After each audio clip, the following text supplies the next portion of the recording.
Here's something to bear in mind. Filling via reverse osmosis unit, which has got a little bit of a leak on the wastewater outlet, but nonetheless filling via reverse you know what I mean, reverse osmosis is bloody slow. It's about 4 hours, but that's okay because this is going to be an evening set off anyway, an evening brew. Yeah, almost ready, everything cleaned and sanitized. There's going to be a big discussion about whether or not you should use the term sterilized. You shouldn't, because we're not really talking about sterilization, we're talking sanitation.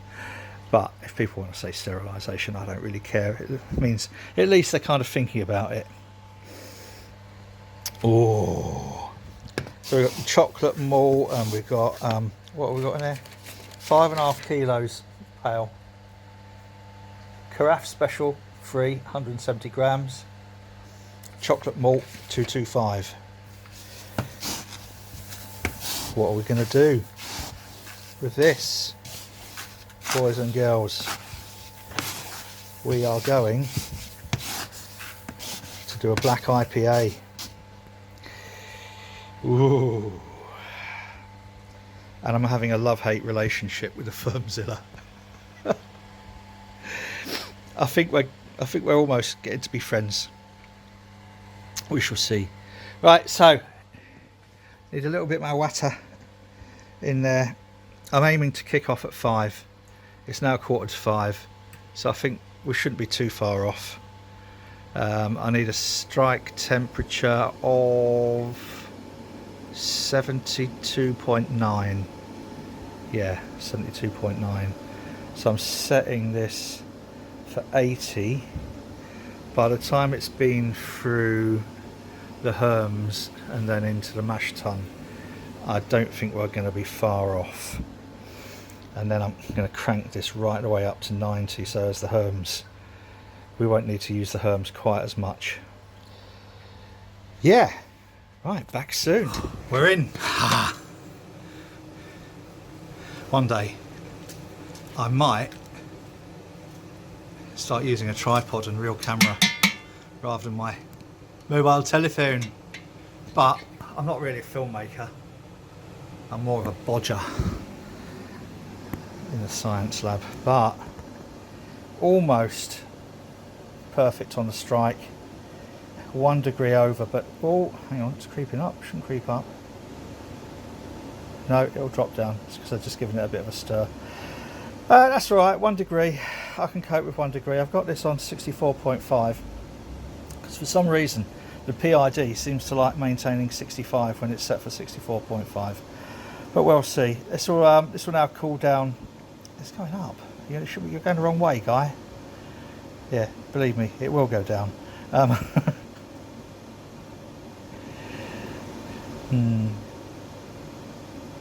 Yeah, it will. First 15 minutes are crucial. Yeah, but we're almost on the now. We got off at 5:05, so I'm happy with that. Right, back soon when this temperature starts coming down properly. Okay, a good old stir around, which equalise all the temperatures a little bit, and drop down to 65.1-ish. If we can keep it around there, it will be perfect. 87.5 now in the HLT, which will make the herms more efficient, which means we should have to use the herms less, but it's quite warm in here today. Given that it's mid-January, it shouldn't be. So we'll see how much loss we get from this. I will get around to cladding this in the very near future,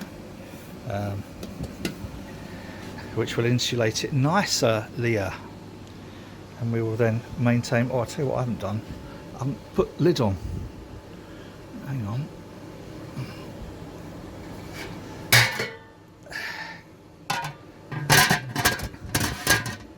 There you go, that'll help keep a lot of that temperature in there now. Yeah, good. Got an hour to go on here.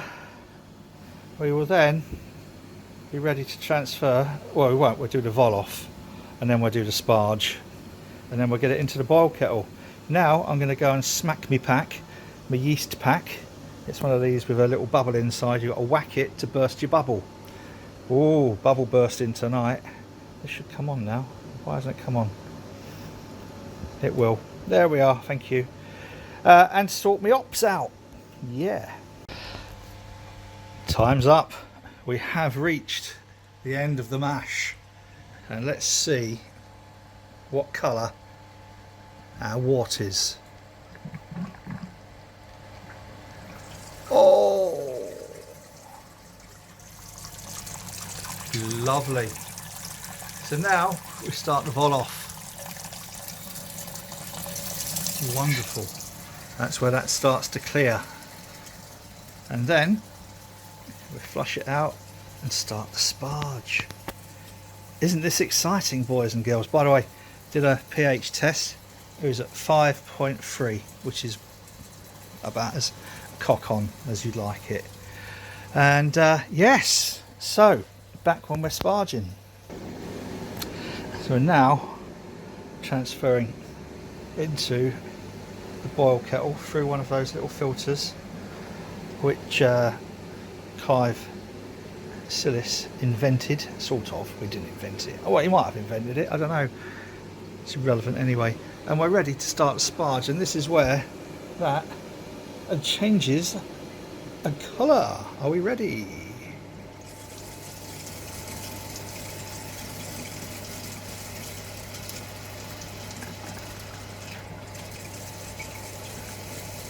Hey. So that now is washing the last bits of goodness. Let's throttle that down a bit. That's better. Of goodness out of all those grains. Sparging at 79.9. By the time it hits the grain, about 78. So that's flushing all those out, and then this is transferring from here into there. But we'll turn that off for a minute and let the grain, not the grain, let the bottom, let it filter through, is what I mean. Filter through the grain into the. Shut up, Bailey. Let's just wait until it's all through and done and dusted. Time to check the efficiency.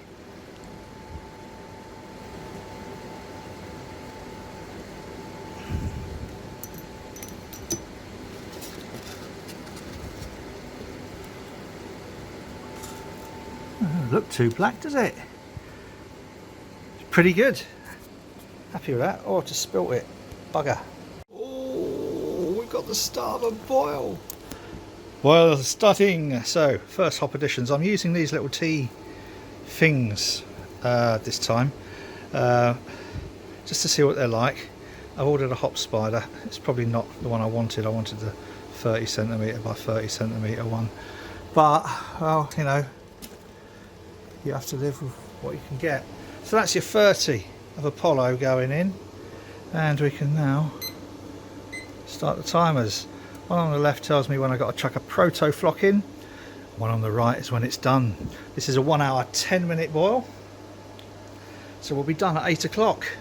I'll have it in the keg and in the not in the keg, in the fermenting vessel, in the Firmzilla, and then in the fridge by 8:30, ready for dinner.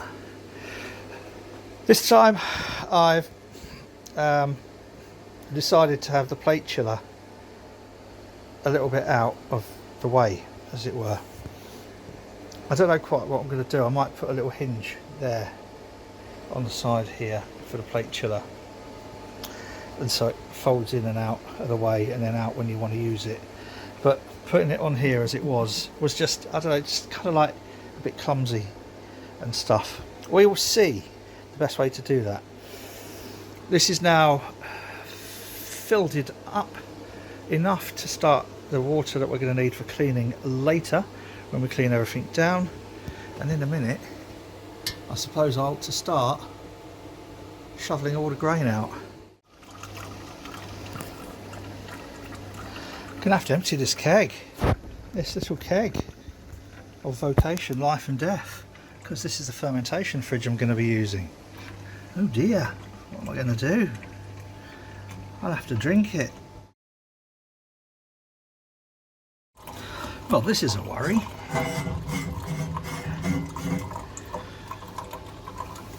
A couple of minutes to go. I haven't emptied this keg yet, so it's going to have to go in the fridge upstairs. Difficult being me, don't you know that? Actually, it's not far from finished. I might have to finish it before I put the keg in. Keg? Shut up, you dickhead.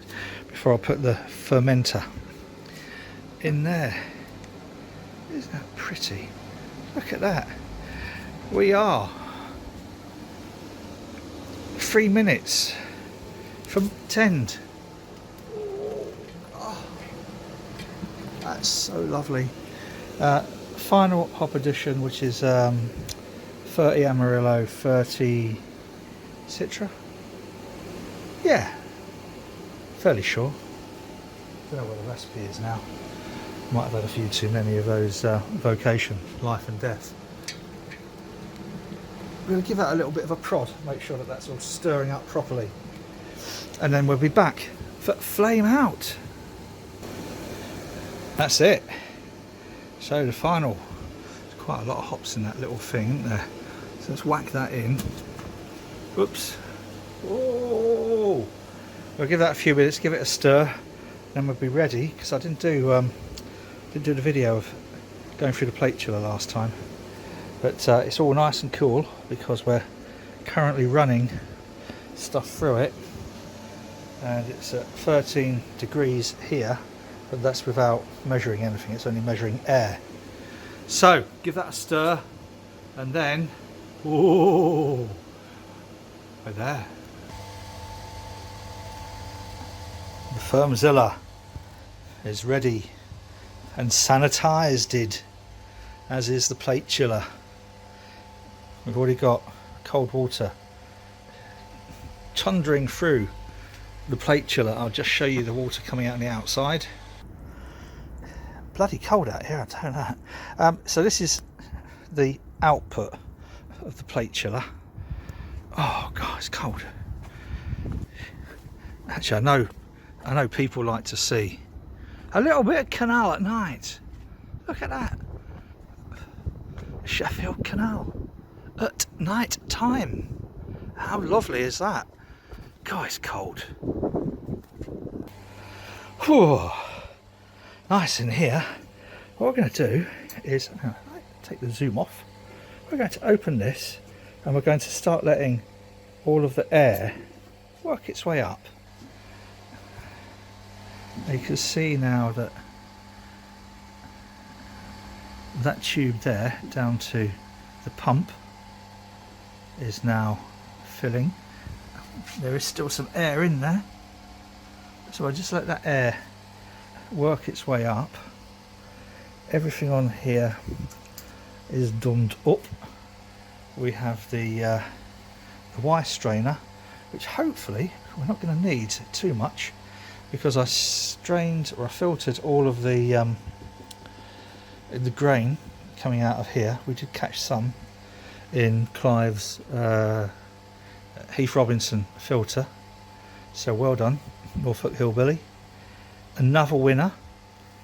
The good thing about Clive is I can blame him for everything that I'm doing at the moment, and he's in Norfolk, so Charlotte's not going to drive all the way over there to twat him. Anyway, right, enough of that. What I'm going to do after I've filled this is inoculate some yeast slants. That'll be another video, but that's a guy, Dudes Brews, who again is responsible for a lot of my foolhardy nonsense. And don't worry, Charlotte knows where you live as well. Right, I think enough air might be on its way out of there, so what we can do is turn this pump on, make sure that everything's open. That's open, that's open, that's open, That's open. Let's see if we can get some.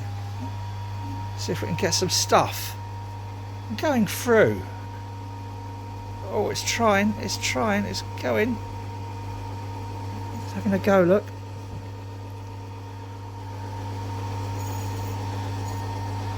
There's a lot of air in there. I'm going to clear that airlock and then I'll be back. Well, that was fun. Not. Need to work out a way of perhaps I might put a T on there and then another valve so we can release the air, because airlocks just kind of like packed it all in. Also, I think that the filter in there is too fine. I'm not sure. So I'm going to revisit all this. At the moment, we seem to be getting some 19.2 degrees, 19.4. I'll increase the water flow so that we can cool that down a little bit. So that will now drop back.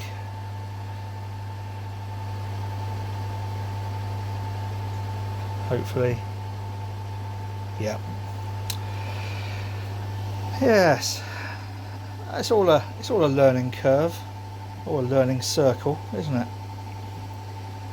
That I definitely need. I think I'm going to put a T on there, going down into here, and then the other way going up, just to let the air out, just to release the air locks.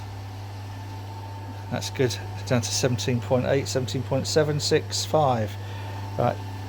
Restrict the water a little bit more, and then we should have ideal pitching temperature. So that should now start going up in a minute, surely.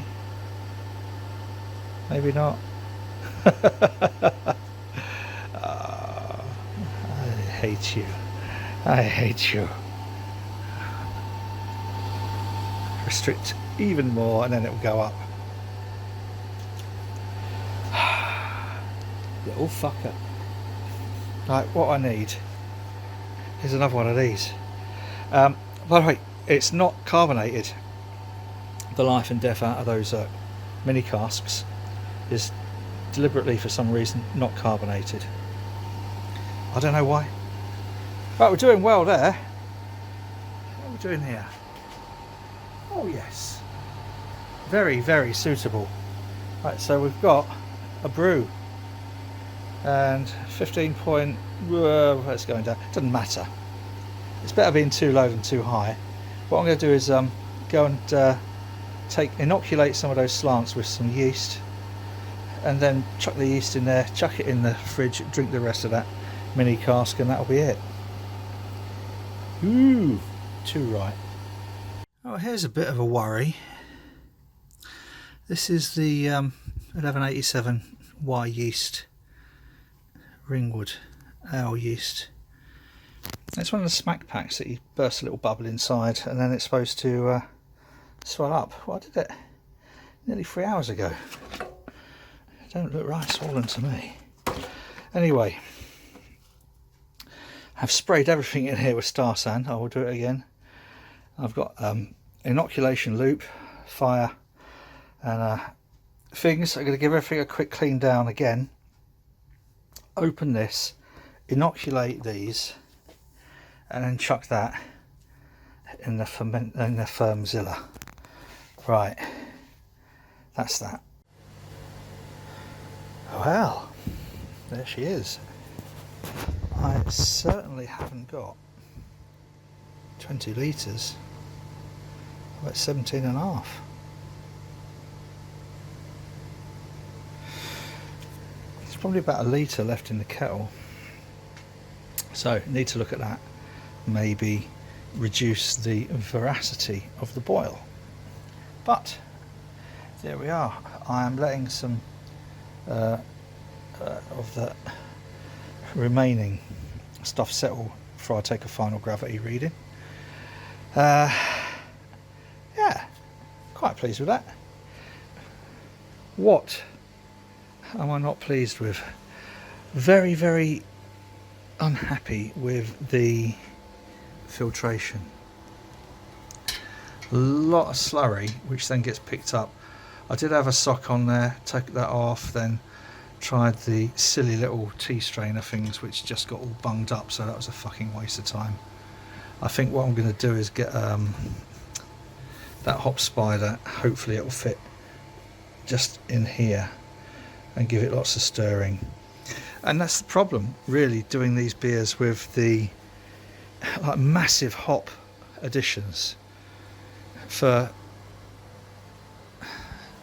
a 40 pint 5 gallon brew, to chuck that much hops in, yeah, that's fairly serious. And they swell up, those pellets swell up like about 4, 5, 6 times their original size easily.